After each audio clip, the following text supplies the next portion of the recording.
É isso aí, rapaziada. Mais uma vez, estamos aqui de volta com Tudo é Pauta, o nosso canal de bate-papo, de podcast, do que você quiser.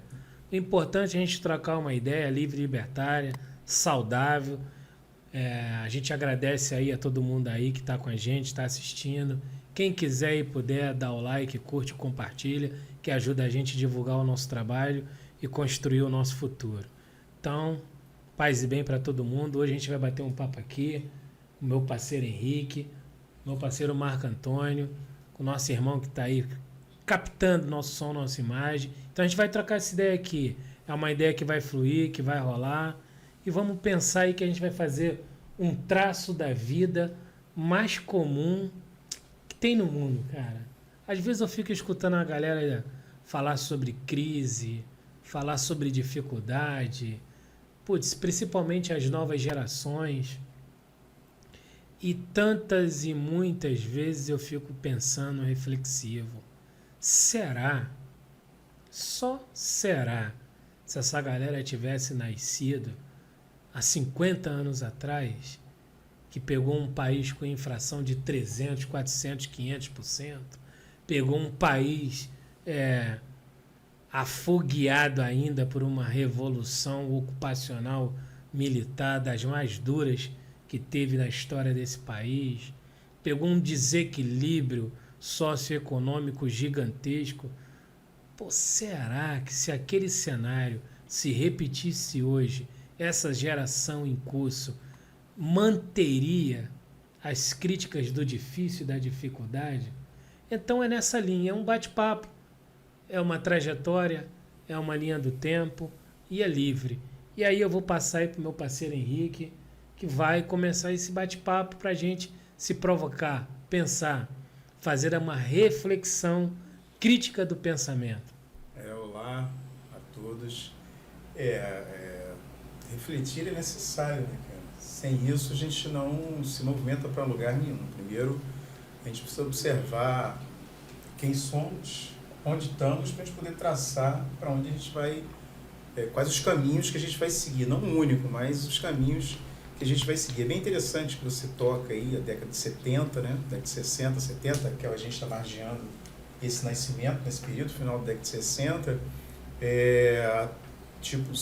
Eu nasci 5 anos depois, ou melhor, foi 5 anos depois dessa dita revolução, que na verdade é uma falsa revolução, que vai fazer aí aniversário dia 1º de abril. É uma falsa revolução, por isso é uma mentira, né? Mas o que foi um golpe aí civil, militar, empresarial, que jogou o país numa situação que de precariedade já existia, mais precária ainda permaneceu, né? E nós crescemos, né? Fomos criança, fomos adolescentes nesse período. A nós não havia o direito de reclamar. A gente tinha que sobreviver, né? E aí eu costumo dizer, com relação aos nossos, né? Sob extrema pressão, sob extrema opressão. Pressão da pobreza e opressão de não poder se expressar, né? A pobreza no sentido material da coisa, né? Eu costumo dizer também que a gente só era pobre, né? A gente não tinha as coisas materiais, mas nós tínhamos algo muito importante que carregamos hoje, né? Que são os valores que aqueles que vieram antes de nós nos ensinaram, né? Então, nós não tínhamos o direito de reclamar, a gente tinha que viver e sobreviver. E os nossos faziam aquilo que era possível fazer, e modéstia à parte fizeram muita coisa com muito pouco, né?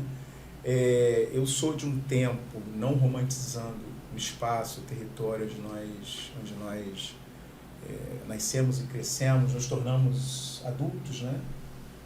Adultos, homens e mulheres, não romantizando porque a precarização ela era percebida, mas não sentida, porque a gente, querendo ou não, tinha um coletivo, uma rede, que a gente chama hoje de rede de solidariedade, que cuidava de todos nós, né? Como no meu ofício, né, de professor, que estou com a juventude que, infelizmente, está sendo trabalhada apenas para reclamar e não para tomar uma atitude, né? Não que a gente lá atrás a gente era criança, a gente era adolescente, a gente não entendia algumas coisas, a gente percebia algumas coisas, mas não entendia algumas coisas, porque a gente não tinha acesso à informação. Hoje não, hoje você tem acesso à informação, no entanto, você não é levado a perceber aonde você está, né? A gente vive costumo dizer que a gente está numa ilusão que quando as pessoas acordarem, eu não sei, espero que não seja tarde demais, principalmente para a galera de agora, que estão num momento bem interessante, porque tem acesso às coisas, mas infelizmente esse acesso às coisas está vindo com ausência do que nós tivemos lá atrás, que era uma sabedoria, um saber orgânico, né? Um saber orgânico, o que é isso? É a nossa inteligência atuando para que a gente possa se manter, sobreviver, crescer e fazer a nossa vida, né? Hoje você tem pelo menos essa é a minha percepção, você tem uma ausência muito grande de sabedoria e a juventude está muito largada à sua própria sorte, coisa que nós não fomos. Sim. Nós estávamos na nossa própria sorte, mas no entanto nós não fomos largados pelos nossos à nossa própria sorte. Nós nos construímos a partir deles. Não é à toa que nós estamos aqui. E a gente fala sem nenhuma soberba, ou arrogância, ou privilégio, ou qualquer tipo de status do ser melhor. Mas a gente fala de uma geração anterior à nossa, inclusive, na nossa, e num movimento até posterior ao nosso, que era uma geração de favela, sim, que conhecia e identificava a pobreza. Exatamente. Conhecia e identificava os problemas além muro, né? Porque a gente fala de um universo onde o regime educacional sempre foi baixo. Sempre houve um sarrafo baixo. Recentemente eu estava gravando uma conversa com um amigo e nós falávamos sobre isso, sobre o apartheid educacional que o Brasil sofreu, porque é esse o nome. Dão diversos nomes à estruturação educacional no Brasil. E a estruturação educacional no Brasil, ela se dá a maior e de maneira poderosa com uma legislação que se sustentou por 100 anos, um século. Ela acontece no regime escravocrata, ela tem uma manutenção com a chamada libertação dos escravos, Lei Áurea, como a norma culta e a história conta e todo respeito a ela, mas o que houve, na verdade, foi, antes, o cerceamento, né? Houve a perseguição, né? O enriquecimento ao acesso ao conhecimento cartesiano. Depois, houve o enfrentamento com a criação de uma lei que dizia que a população preta não tinha direito a acessar a escola. Então, foi uma promoção do apartheid educacional. Foi uma manutenção no desejo que se mantém até hoje. E aí a gente vai entrar nessa história pela sua liturgia profissional, pelo seu munus do exercício profissional na sociedade hoje, principalmente aqui na base da pirâmide. Mas se a gente falar de um grupo de pessoas, num momento geracional em que esse grupo de pessoas identificava a pobreza, mas não fazia da pobreza um motivo para não luta, né? Não tinha pena de si mesmo, Exato. Não tinha essa coisa da autopiedade, o Estado não me deu, ou a empresa não me deu, ou o milionário não me deu. Não, a gente era a superação dia a dia. Colocava-se a mão na massa, né? É fato. A escola para nós, para os nossos, né? Fala nós, mas na verdade são os nossos. Ela só vai, vamos dizer assim, entrar no processo de democratização a partir dos anos 90, no final dos anos 90, né? A partir da lei das diretrizes e bases de 1996. E mesmo assim, passados aí, 96 tem o quê? Tem quase 30 anos, né? Eu sou ruim de matemática. Quase 30 anos, ainda é um processo que está democrático, no entanto, nem todos podem ainda estar na escola. Essa é uma realidade. Aqui no Grande Centro, você tem as escolas, você tem os indivíduos com acesso à escola, na verdade, exercendo um direito, uma das coisas que eu mais falo para os indivíduos que passam por mim, vocês estão exercendo um direito que os avós e os pais de vocês, dependendo da idade, eles não puderam ter, né? Porque o processo de exclusão, num primeiro momento, né, 358 anos de escravização, de um processo extremamente violento, brutal. Depois você tem a dita libertação, que até hoje ela ainda está em processo, né? É um processo. Ela está em processo. Dentro desse processo você tem o racismo que desumaniza as pessoas, um artefato ideológico de desumanização. A escola para os nossos, né, os nossos pretos negros, não. Ela só vai começar a ser uma pontinha de realidade, se eu não estiver enganado, década de 50. Porque até Sim. então, início final do século XIX, início do século XX, você tinha uma normativa que impedia os filhos de escravizados, mesmo que libertos, de poder frequentar a escola. E esse frequentar a escola só veio com muita luta por parte desses responsáveis, desses pais, que se organizaram para dizer não. E acho que uma das coisas que eu fico preocupado hoje é que as lutas, elas estão aí. As lutas coletivas, elas estão aí. No entanto, parece que elas estão num processo de fragmentação tão grande que a gente não as vê. Mas as pessoas estão lutando. O problema é que nós, né, os nossos, no nosso tempo lá de trás, além da questão da pobreza material, da ausência de acesso, você tinha uma outra coisa que impedia você de lutar, que infelizmente é uma coisa chamada violência, né? São essas violências que impedem, que atuam, na verdade, para manter as coisas como estão. E os nossos, eu conheço muitas pessoas que daquele tempo, só hoje, lógico, passados aí 30, 40 anos, afinal de contas a gente era criança lá atrás, eles lutavam e muito, no entanto não eram vozes. Nós temos muitos exemplos no alemão, estamos falando aqui desse território chamado Sim. alemão. Nós temos muitos indivíduos que na década de 70, década de 60, 70, 80 lutaram. No entanto, essa luta ela não foi visibilizada e, ao mesmo tempo, esses indivíduos foram convidados a se silenciar. Por quê? Porque a manutenção do silêncio tem que permanecer. E, infelizmente, nós vivemos numa sociedade onde a gente não entende o que significa de cidadania, a construção de um cidadão, do que é um ser cidadão, e, ao mesmo tempo, a gente não atua politicamente. A gente vivencia uma politicagem que, na verdade, só financia grupos e nunca um coletivo como um todo. E os nossos metiam a mão na massa, que era aquele coletivo, é o dito nós por nós, né, que hoje é só uma palavra, tá? Só uma palavra. É só uma palavra. É o nós por nós, na verdade é eu. Eu me dei bem, tá tudo certo. É uma fantasia do eu. É uma fantasia do eu, exatamente. As minhas recordações quando as crianças, né, eu falo crianças, porque são crianças, né, são jovens em processo, um processo muito lento de puberdade, como é que é o nome? Adolescência, no máximo 10 anos, que eles me perguntam, né? Eles têm muita curiosidade sobre o professor. E aí eles me perguntam de onde que eu vim. Eu sempre digo de onde que eu vim, do meu território. E aí eles perguntam para mim, mas o senhor era feliz? Eu falei, sim, eu era feliz. Eu não tinha noção da dimensão de que eu estava, mas eu era feliz. Eu fui uma criança feliz. Eu fui uma criança que eu tive quintal, né? Eu conhecia todo o território quando criança, chegando na adolescência. Depois é que a gente foi perdendo o território, infelizmente, né? O individualismo foi tomando conta, né? E esse coletivo ele foi perdendo força, né? Por quê? É mais interessante você controlar, né? Ou melhor, mais interessante você pulverizar a coletividade, tornar os indivíduos individualizados, porque individualmente você não luta, você não consegue absolutamente nada.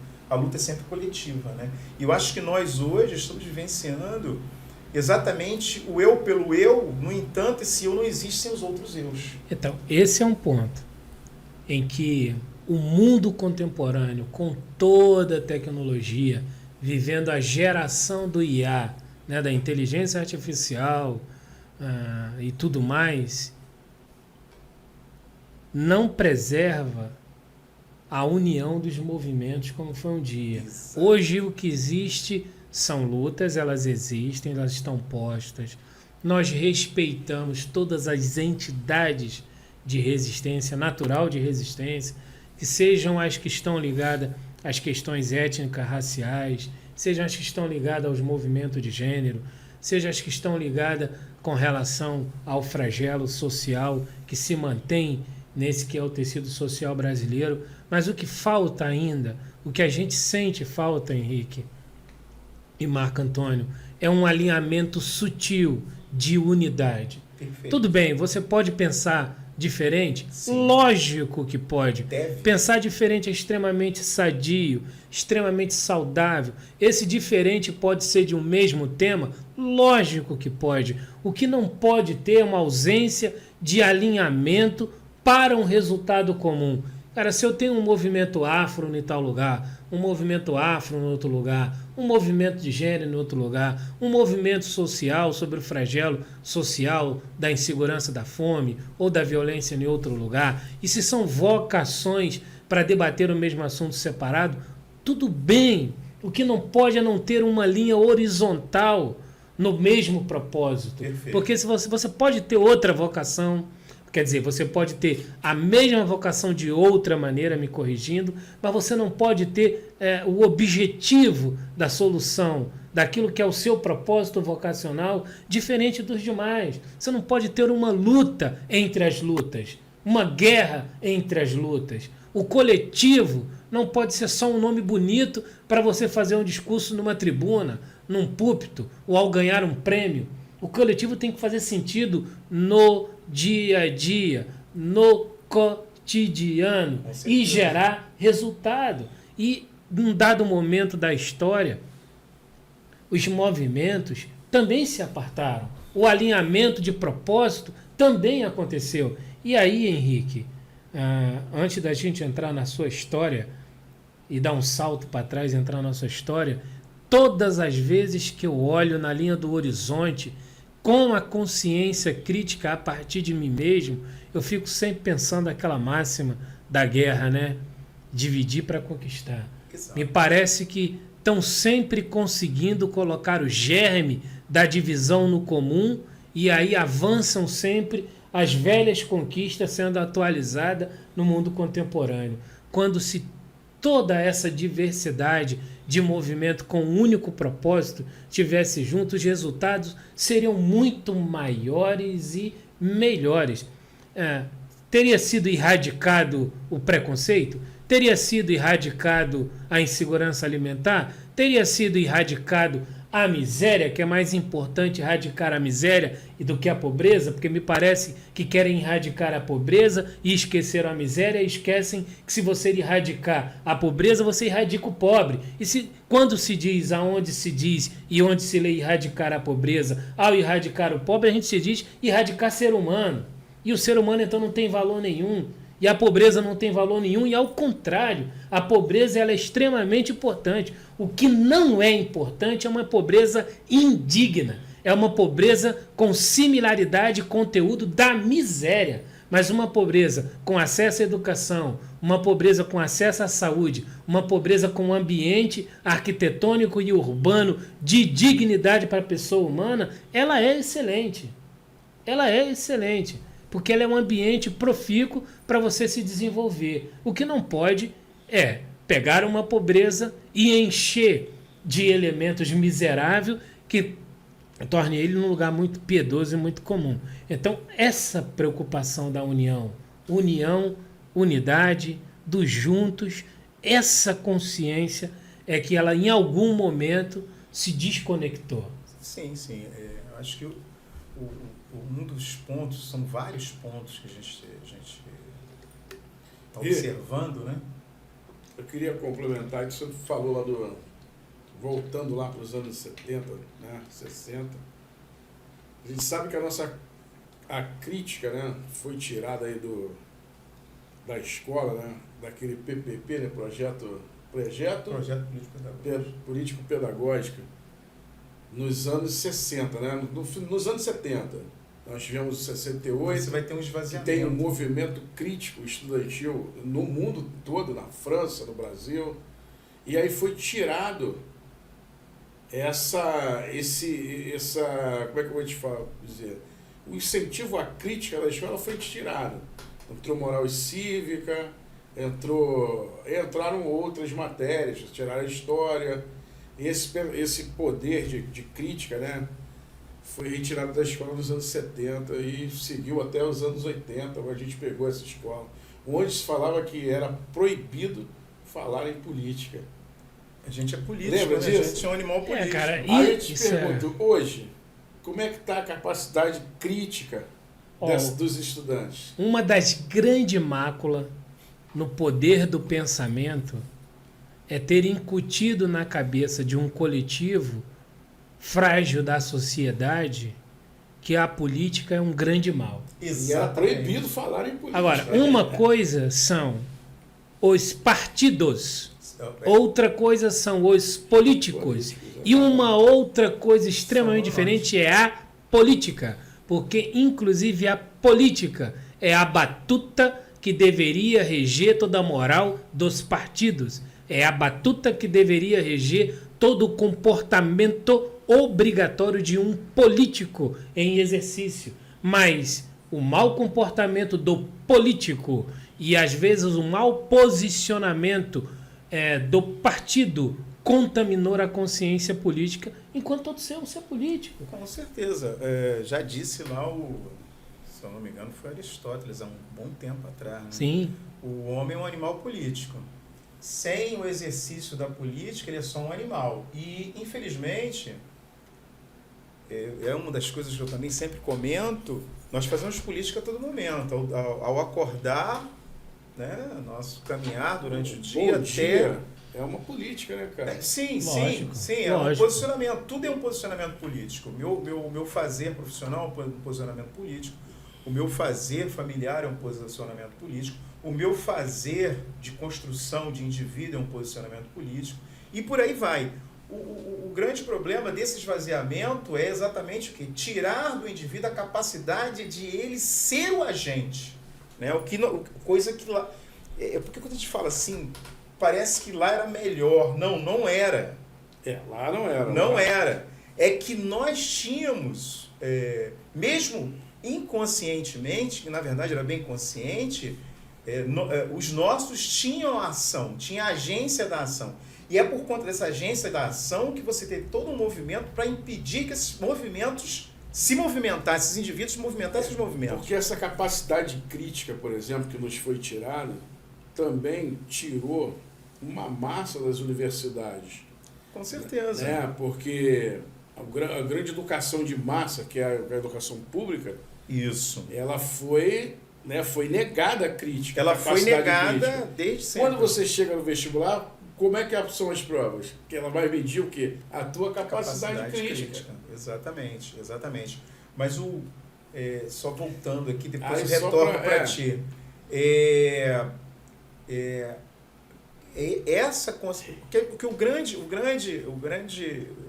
Porque acho que o grande nó da coisa são as consciências, né? Existe uma total ausência de consciência de classe. Nós somos estruturados numa sociedade de classe.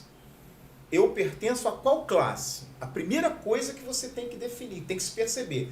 Desde a tenridade, né, eu podia não entender conceitualmente, ou não ter a menor noção do que estava acontecendo, mas eu tinha uma leve noção a partir dos nossos.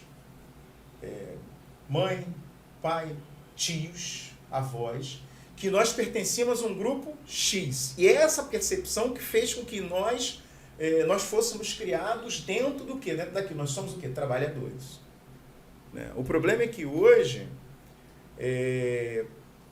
parece que não somos trabalhadores. Sabe? Parece que a gente não vive uma sociedade de classe. Né? Entra essa questão aí da pobreza. Né? Numa sociedade de classes, a pobreza vai existir. Eu não sou burguês, eu sou pequeno burguês. Que é diferente. Eu não sou dono do capital. Né?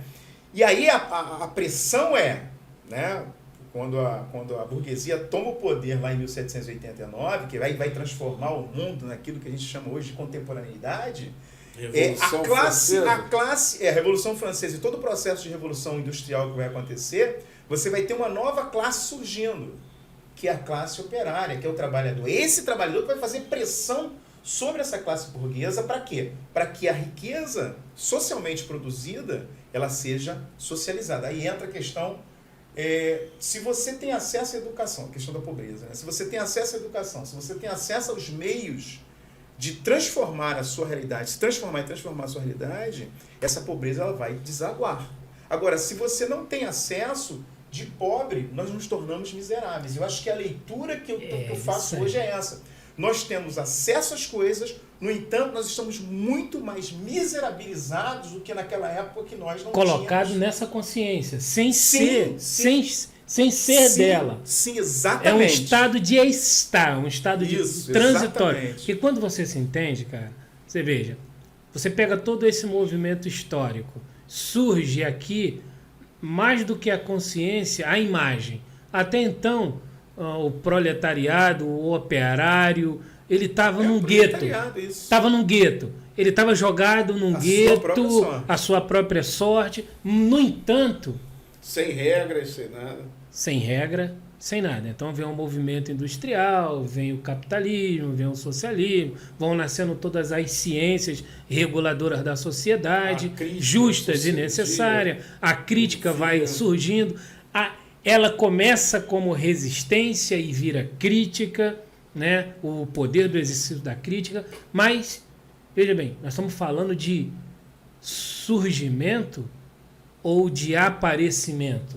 Porque ela não surge no sentido de que não existia, mas ela aparece, ela tem mais vigor, tem mais energia. O operário agora tem mais energia, ele se organiza melhor.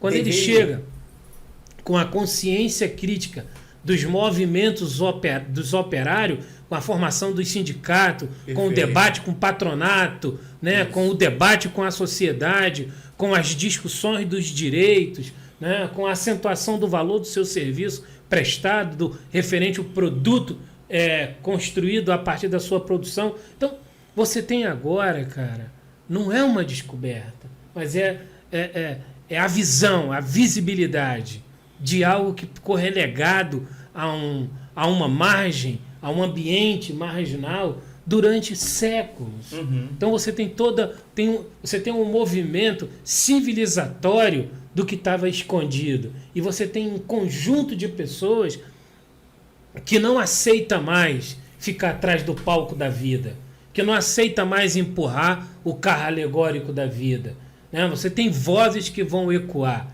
Um pouco aí, quase que a teoria da caverna de Platão. Ninguém está mais satisfeito com o falso som, a falsa luz, a falsa imagem e o ambiente inerte. Está todo mundo agora querendo olhar o que está no mundo horizontal, enxergar o que está diante, fazer a sua voz, não ouvir uma fala inverdadeira, irreal, não ouvir uma imagem produzida, mas a imagem está diante de si, que inclusive é enxergar sua própria imagem.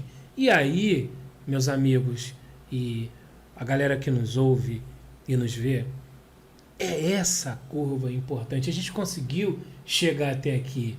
E o que aconteceu? Que houve uma disruptura dessa bravura que trouxe essa camada da base da pirâmide para fora, né? Se não conseguiu sair da base da pirâmide, mas não está mais embaixo.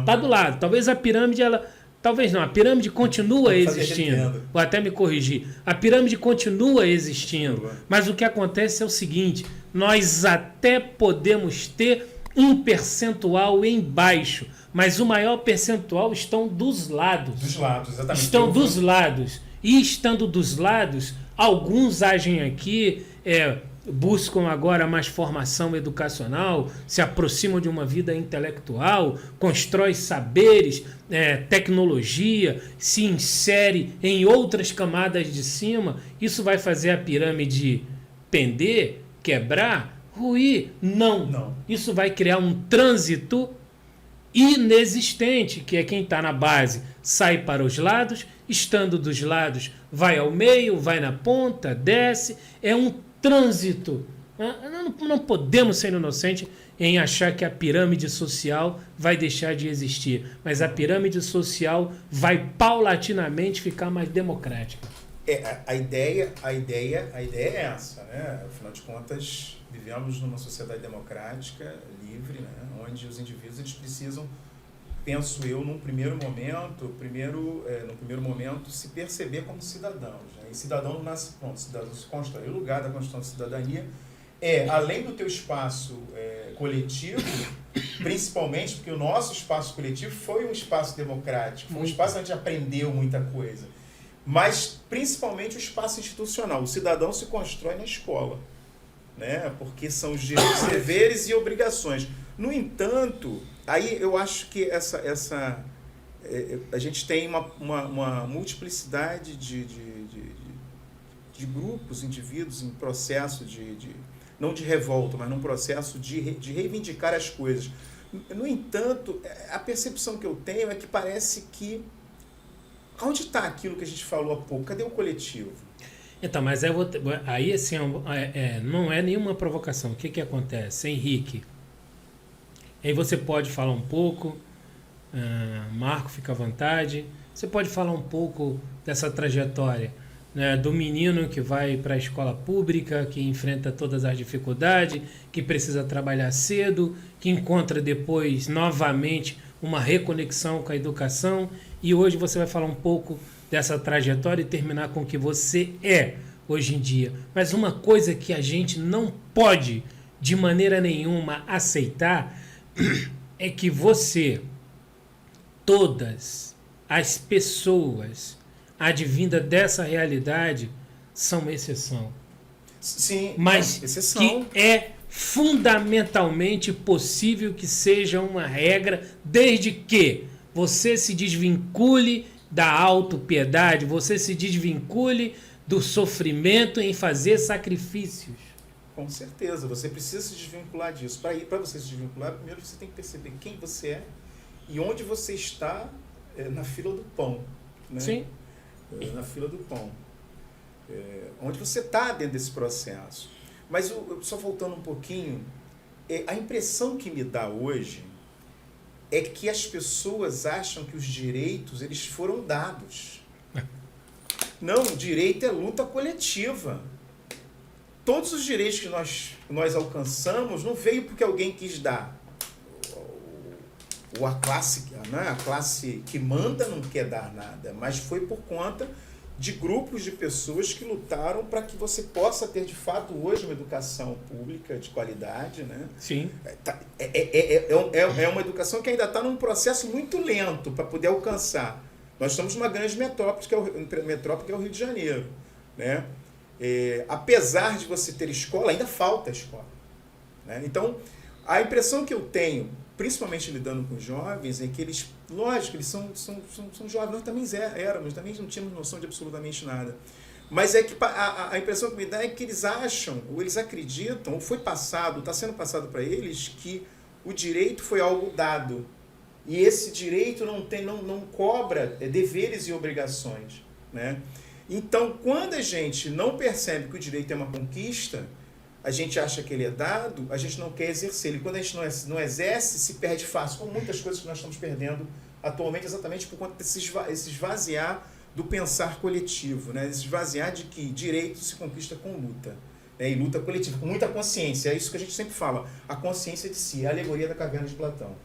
A tomada de consciência de si para você sair das ilusões. É a preservação do entendimento. Claro, aqui a gente não fala estrito senso de conhecimento. O conhecimento está ligado ao mundo da educação.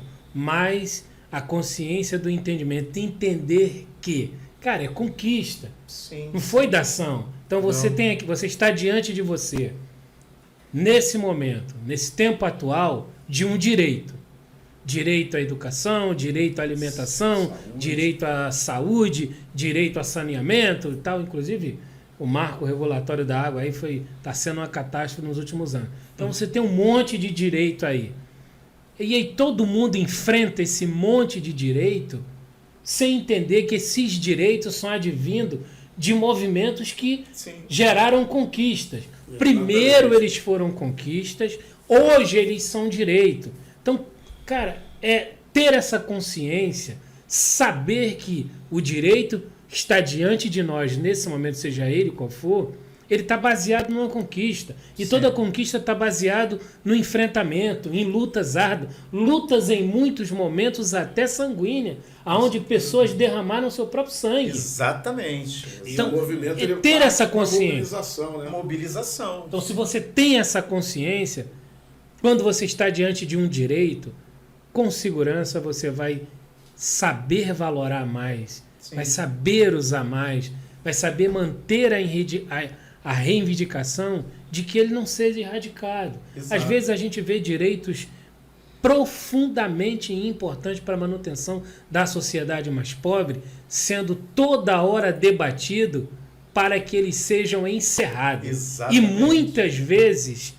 o público que vai ser afetado com o encerramento daquele direito ovacionar o debate da erradicação de um direito conquistado. Meu Deus. O direito conquistado é inegociável, cara.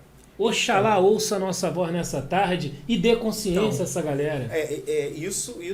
Isso parte do quê? Isso parte do eu, né? O eu vou ter alguma coisa se eu fizer aquilo que aquele lá tá mandando, né? E é o que eu vou dizer, eu não quero romantizar, porque, pô, foi difícil pra caramba, aquela galera lutou muito com conhecimento empírico, sabe? Eles não tinham o conhecimento institucional, mas eles possuíam um conhecimento do saber fazer, uma sabedoria que eu percebo atualmente que nós só temos muita informação, mas quando você vai buscar mesmo aquilo, que conhecimento é esse, que sabedoria é essa, você vê que é um vazio. E é nesse vazio que tudo se perpetua para retirar aquilo que o indivíduo já não tem, porque ele se acha, né? Ele se acha como aquele que vai adquirir alguma vantagem. Esse é que é o nosso problema. A lei do Gerson, hoje, apesar de que hoje não estão falando mais, ela continua ativa. Lamentavelmente. Ativa. E quando eu vejo a criançada, né, querendo tirar vantagem, eu fico, gente, não se fala mais da lei do Gerson, mas ela está ativa. Ela está ativa. Mas é isso. Lógico que a gente não tem... a culpa não é da juventude. Não. A culpa não é da juventude. De Tem maneira que deixar isso bem claro. Porque você precisa ser alimentado para você entender onde você está. Nós fomos alimentados para entender. E nem é um julgamento de culpado ou inocente, certo e errado. Não. É um levante do desejo de manutenção na luta, Exato, no engajamento, na exato, conquista. Exato. E olha que e como isso é importante. Dos indivíduos que passaram por mim, né? Eles passam, tem muitos que passam por mim, eu ainda tenho contato com vários que são homens, mas que a partir do momento que houve um despertar para a consciência de si, eles começam a modificar a caminhada deles. E é interessante como, passados aí 20 anos, eles falam assim para mim, eu lembro daquele dia que você falou tal coisa, eu não entendi ali, e você dizia que eu não ia entender. Mesmo você falando que eu não ia entender, mas sabia que a gente estava entendendo, eu agora, como adulto, eu consigo perceber o quanto é importante a educação, o quanto é importante você chegar para o jovem e dizer, acorda, se liga. Se liga. Né? Aí tem um grupo que fala assim, mas eles não entendem. Eu olho para a pessoa e falo assim, gente, eles são seres do conhecimento, eles são agentes do conhecimento. Eles podem não captar agora, mas isso vai ficar na cabeça, porque ficou pra gente. Isso tem uma coisa, cara, extraordinária. Tem uma coisa extraordinário, com toda a potência da palavra e significado, não entende. Não entender nunca foi um problema. Porque, para essa luz que se acende sobre nós e clareia o ambiente que nós estamos, ela é fruta de uma não compreensão. Porra, o cara, ele tentou uma porrada de vezes e não entendi porque ela não acendia. Exatamente. Tanto que um dia ele disse o seguinte, Thomas Edison, é uma máxima dele, ele disse que a lâmpada seria tão banal, não necessariamente nessa linguagem, mas a lâmpada seria tão simples, Elementar, tão né? possível, Elementar. que as velas seriam caras. Então, se você pega o custo-benefício de uma lâmpada e de uma vela, uma lâmpada é infinitamente mais barato que uma vela. O custo-benefício de uma lâmpada torna uma vela infinitamente mais cara do que uma lâmpada. E o cara disse isso baseado na não compreensão do porquê o que ele queria inventar não acendia. Exato.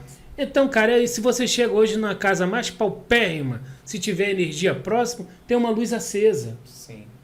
E a mais... Engenho humano ali. Enfim, e qual é o conceito aqui, cara? Não entender nunca foi o problema, porque o princípio da inteligência é a falta de conhecimento. Com certeza, é a percepção da ignorância.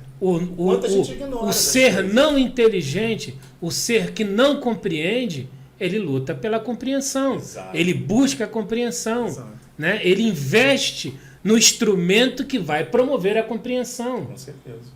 Ora, Bolas, vamos pegar aqui um exemplo pequeno.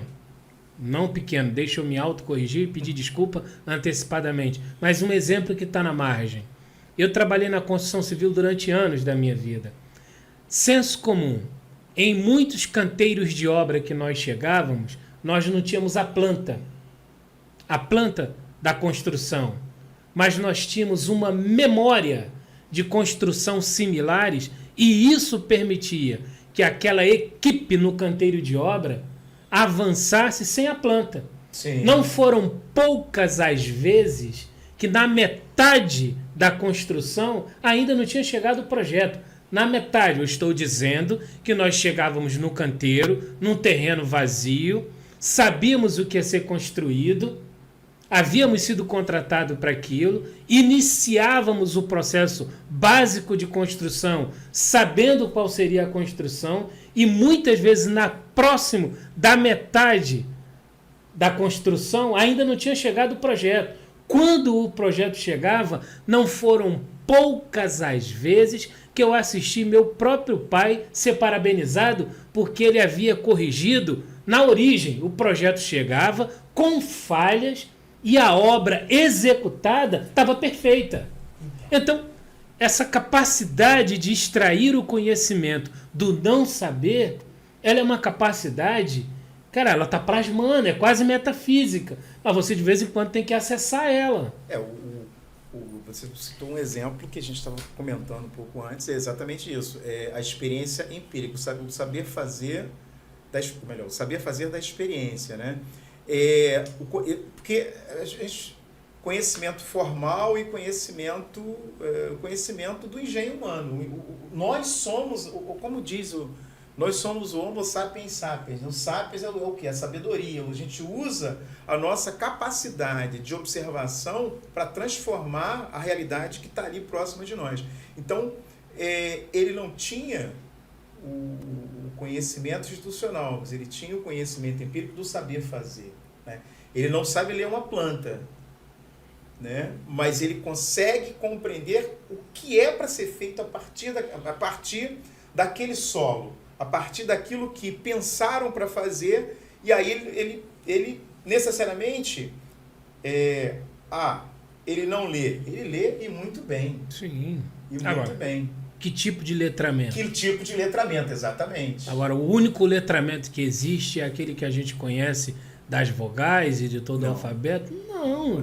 Ele teve o letramento do sofrimento, o letramento da porrada, o letramento que é o seguinte, que dizia para ele o seguinte: irmão, se tu não aprender a fazer isso aqui, tu não come de manhã, tu não come de tarde, você não come à noite, você não come por 15 dias, ou não come a vida toda. Então, o letramento do sofrimento.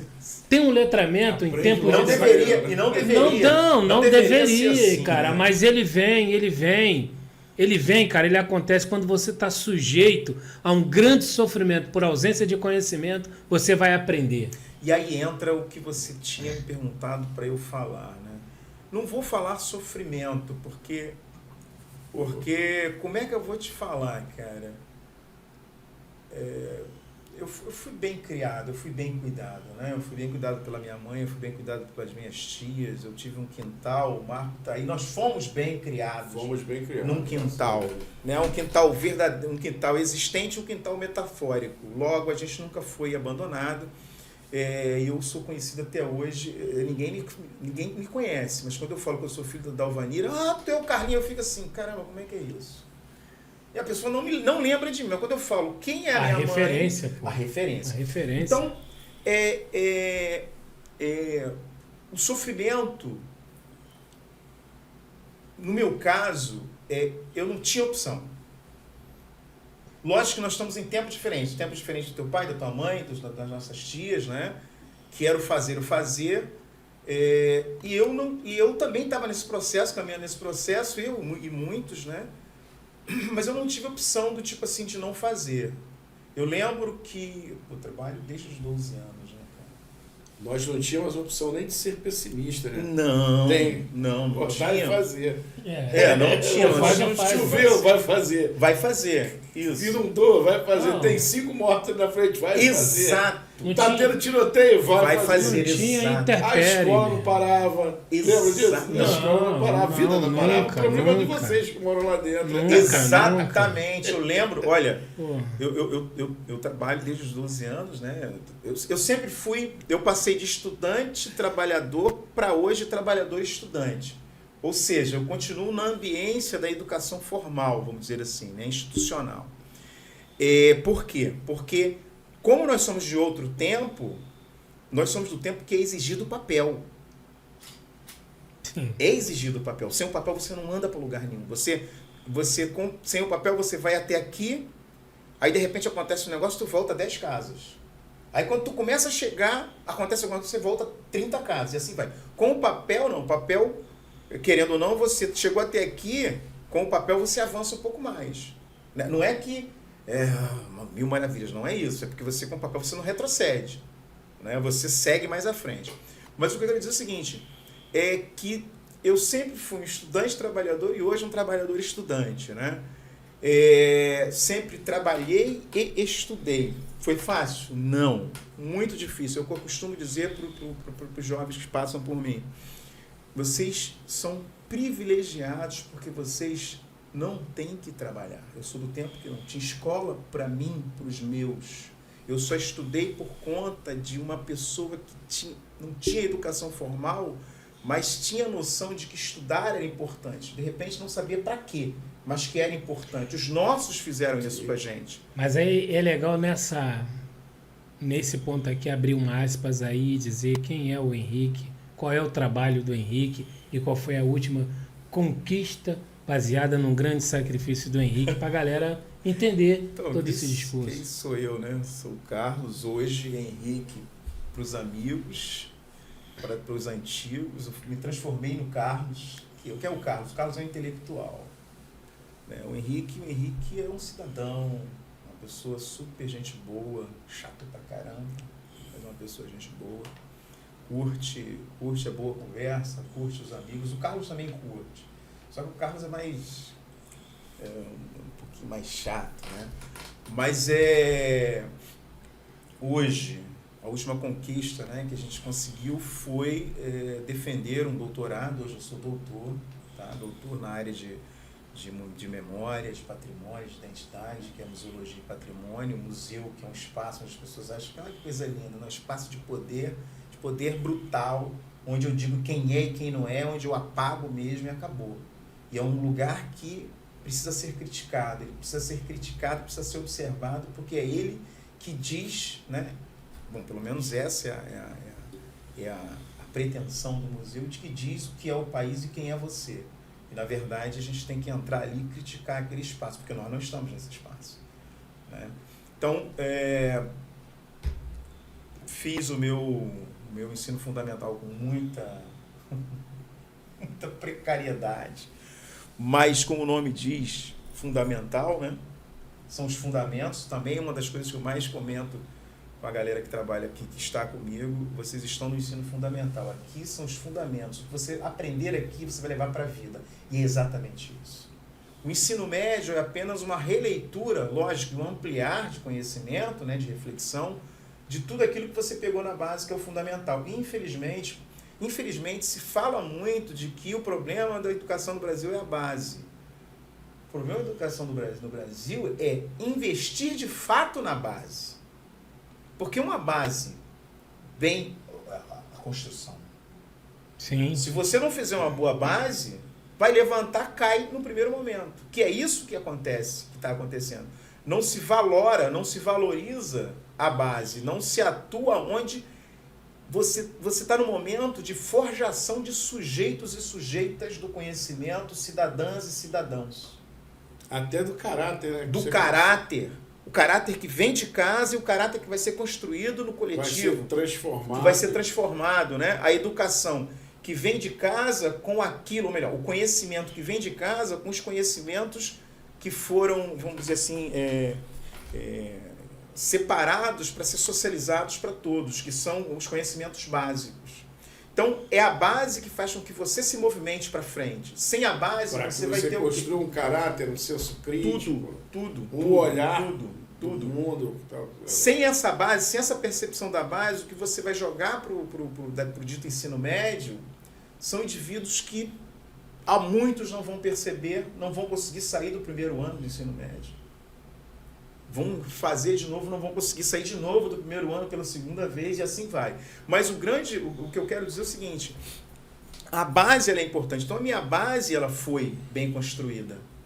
Tá? Ela foi construída com os meus, ela foi construída fora dos meus, que é onde eu exercitei todo o conhecimento que eu adquiri com os meus, com os conhecimentos que estavam sendo socializados ali para mim.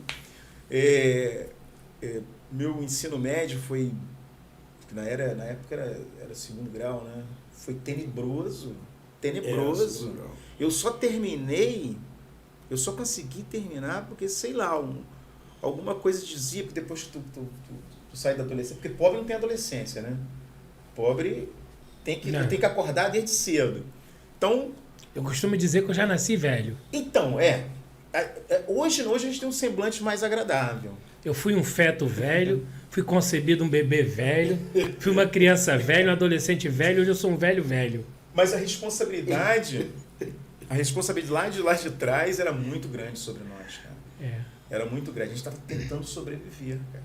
Pô, cara, aos 9, 10 anos de idade, eu era co-provedor do lar numa família de 6 filhos, onde eu era o sexto. Né? Meu pai cansou de dizer que eu era o pai auxiliar. Não tem como isso. Putz. É uma responsabilidade muito grande para uma criança. Muito grande, cara. Aos 12 anos de idade, eu já era um operário, eu já tinha um histórico de trabalhar na indústria, uma indústria porque cagava e andava, se era uma criança que estava ali trabalhando ou não. Isso é um trabalho infantil, também né? Nem existia o ECA, não existia uma regulação legislativa para isso. Não chegaram assim, cuidado, hein, moleque, senão tu vai ficar sem dedo aí nessa máquina. Era, cuidado, moleque, senão você não entrega esse trabalho hoje, a porrada vai comer. Eu tive um encarregado.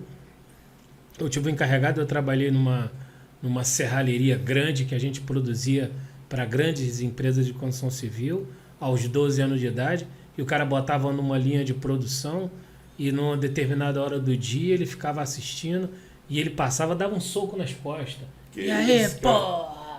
Tá faltando 1000 peças. Você já tinha feito 5.000. Porque o cara a oficina produzia em escala. Tinha que fazer 800 janelas por dia. 800 janelas por dia versus os cortes dava X 1000 peças. Então o cara te jogava numa bancada com 12 anos de idade. E é o seguinte, hein? Tinha que ser perito. O corte tinha que ser impecável. Para você não perder a peça, para não dar prejuízo.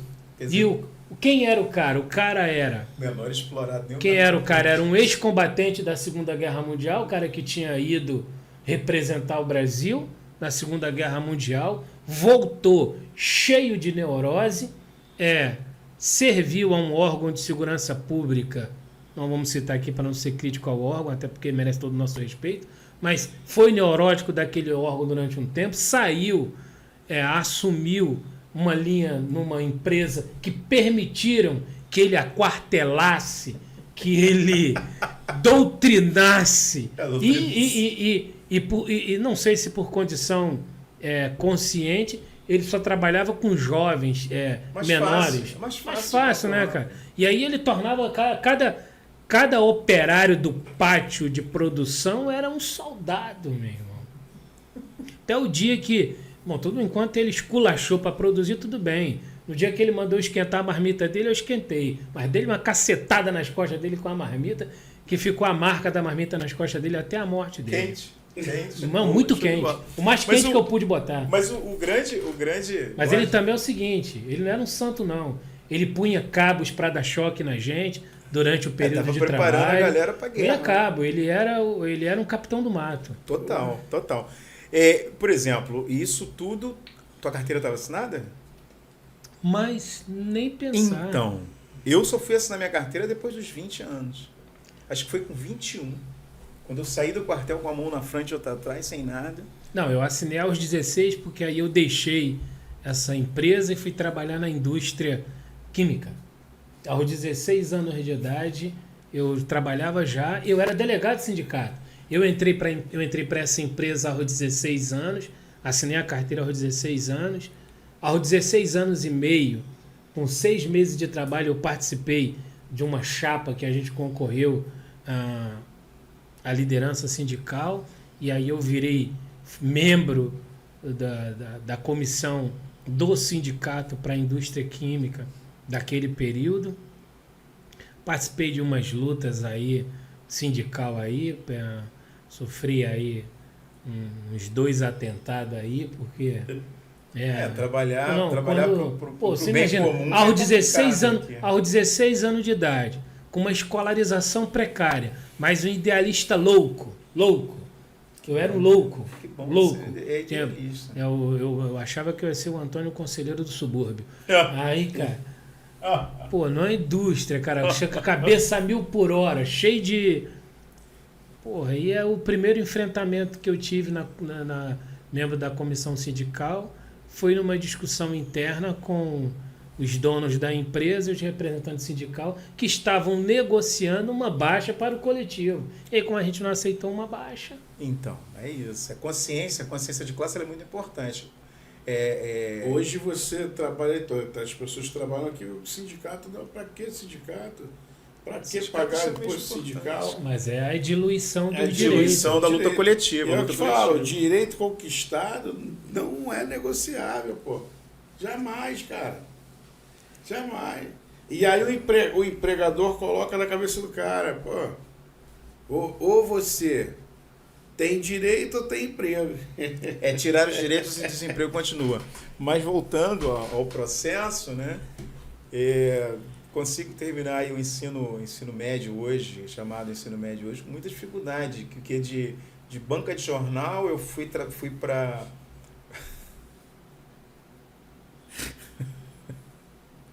para chapa de caminhão, e tu sabe o que é chapa de caminhão, né? O resto. Aqueles caras ficam lá em Irajá, assim, pedindo... É mais ou menos isso. Eu trabalhei como chapa para comprar companhia de cimento, irmão. Mas o cara jogou... Não, as piores... era 20 mil sacos de cimento por dia, meu irmão. Não, eu tô rindo, eu rio disso hoje, porque eu acho que o mais importante é a gente olhar para trás e ver que não está no mesmo lugar. No Cadeg, que o cara jogava saco de abóbora moranga nas tuas costas. Jogava 3 caixas de tomate na tua cabeça e uma de pepino. Eu carregava... não tinha como. Eu carregava caminhão. Eu tenho a impressão que naquele período eu era um tipo de animal. Então, isso tratava diferente do assim, humano. Caixa de sabão, cara. Caixa de sabão pesa pra caramba. Nós éramos muito magros, Reginaldo. Hoje é que a gente está com o corpo... Não, eu sempre tive a maldição da gordura, porque isso... Não, você era magro, você era magrinho. Que a galera ainda olhava assim, o cara é gordo pra caralho, porra, não vai aguentar 3 sacos de cimento na cabeça. Falei, bota 3 sacos de cimento na minha cabeça porque eu sou gordo. O processo de engorda, ele aconteceu depois de 16 anos. Mas a gente era esquelético, praticamente. Mas aqui, galera, e aquelas tuas aventuras com aquelas latas de tinta lá no centro da cidade? Então... Pô, trabalhei de chapa, cara, e pegava as piores entregas, né?